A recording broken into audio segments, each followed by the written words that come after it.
Welcome to ENC 1102, the second component of the FYC experience.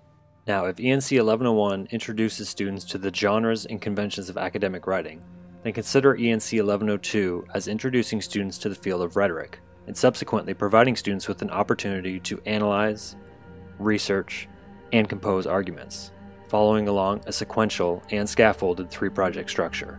This video aims at enhancing student understanding of these projects, which collectively focus on agency as a theme.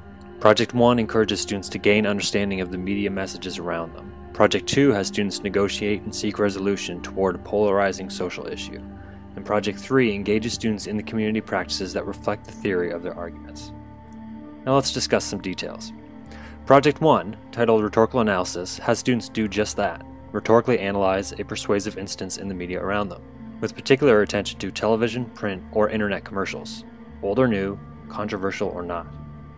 After selecting an ad, students are then asked to analyze the arguments being put forth, be they implicit or explicit. This is done by first recognizing the rhetorical appeals and/or argumentative fallacies evident within the advertisement, and second, by choosing an interpretive lens through which to analyze the ad. Needless to say, a strong, in-depth understanding of rhetorical appeals, remember ethos, logos, pathos, and kairos, as well as fallacies, such as strawman, red herring, oversimplification, ad hominem, will help facilitate student success in this project. But let's get more in depth about this notion of interpretive lens. It might be useful to think of these lenses as different colored glasses through which one could see the world. If you wear glasses with green lenses, you tend to see everything as slightly shaded in green. If you wear blue glasses, everything appears to be slightly shaded in blue, and so on and so forth with an infinite number of colors. The same principle applies here for interpreting texts and images. That is, some people will view things through the lens of socioeconomic issues, seeing all relationships and arguments as being tied to money relations. Seeing the world through this lens will bring to the fore certain elements of an advertisement. Same goes for a lens focusing on class relations, or gender, or culture. Depending on the lens one chooses, different elements of an ad will be the focus of rhetorical analysis. In completing Project 1, students will choose a lens and analyze the ad through a single lens and develop agency from the messages they are exposed to. Now, Project 2 shifts the focus from the relationship between person and ad to the relationship between two individuals, particularly about the extreme positions on a social issue. Rogerian argument, named after famous psychologist Carl Rogers, asks students to completely shift the paradigm that frames their understanding of argument. That is, the ways we typically understand argument are in a very adversarial, aggressive, and antagonistic way, with one clear winner and one clear loser. Many people think that effective arguments are those that include the most amount of proof, when measured against the proof put forward by the opponent. Many people also believe that bombs of logic will destroy their opponent's argument, or that bullets of ethos will deflate the opponent's chances. Well, this might be a stretch and a weird way to say things, but suffice it to say, common conceptions of argument have to do with rather warlike metaphors. Say winning, or destroying positions, or attacking claims, or going to battle.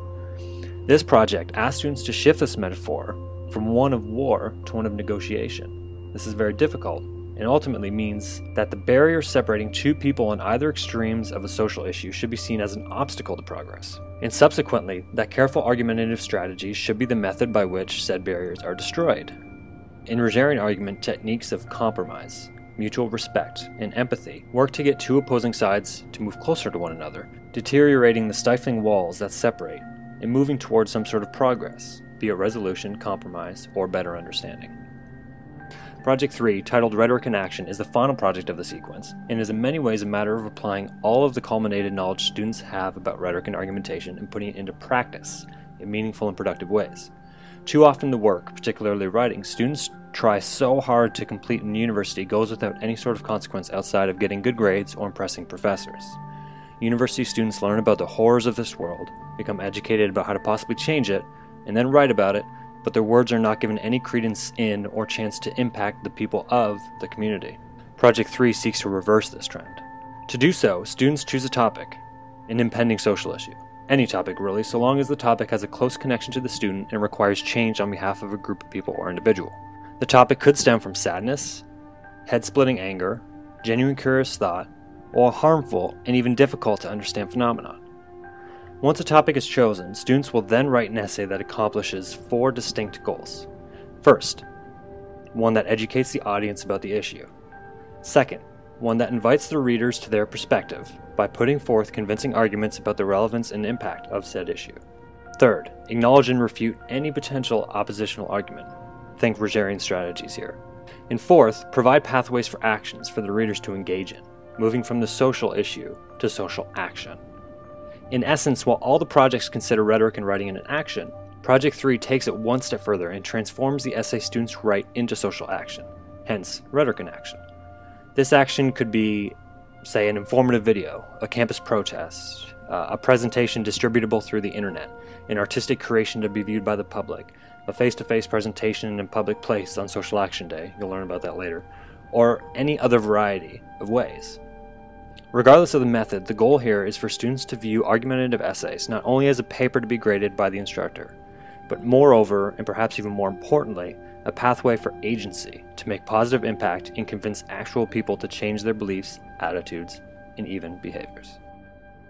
So as students move along in ENC 1102, from learning how to analyze texts, to negotiating perspectives with the stark opposition, to putting their words into practice, students will experience a full range of rhetorical practices, all aimed at encouraging students to acknowledge and act upon their agency within this classroom, this university, this city, this country, and even this world.